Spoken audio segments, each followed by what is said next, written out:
Kipchumba from Kenya, the other three Ethiopians. Geramu second here last year to Kipchoge. Keytata second the year before to Kipchoge. Can one of them take the victory this time round, or will it still be a Kenyan in charge at the end? We've got about 600-700 meters, maybe 800 meters left of running. When you think about the first London Marathon and two men side by side going across the line, this is the 40th, and four men who are still so close and separated by so little. Just a little bit further back, Johnny Miller really has dropped Ben Connor having agonies in the final stages of this marathon, but still running pretty well and just hoping for that finish line to come. But what a finish we're going to have up at the front here. Geramu now looking around, and is he beginning to fall back of the lead three? Geramu under pressure, he's looked comfortable, but if you haven't got pace, if you can't pick it up, nothing you can do about it. He could probably keep running that pace for another 3-4 miles, who knows. So now we're down to 3. I was beginning to think we were going to get that great race when there were 4 or 5 men coming into the mile together a few years back, but now there'll only be 3 as Geramu takes a look behind. Nothing happening behind him, it's all in front of him. Lema, Kipchumba and Keytata. Lema last year third in the Berlin Marathon when he ran that 2 hours 3:36. One of the quickest runs of all time. Keytata still nibbling away at the front, isn't he? Still looking as though he's got what it takes, but you have to say Kipchumba for a long time has looked good and has looked comfortable. This is going to be a sprint. Who's got the legs?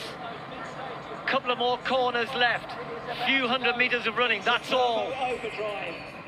It's like a track race now. Keytata just with half a meter. Lema's back there as well.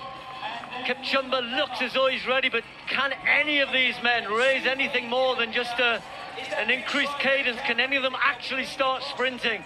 They'll be tired, the legs will be hurting. And now Kipchumba on this side and Lema on the other side. Keytata's the only one who responds, or it's Kenyan who's just forging ahead. Not by much though, it's only half a meter. Neck and neck, stride for stride. Kipchumba and Keytata, the two of them locked in battle. Nobody giving even half a centimeter, but now Keytata finds a little bit extra. It's going to be Keytata who takes the victory.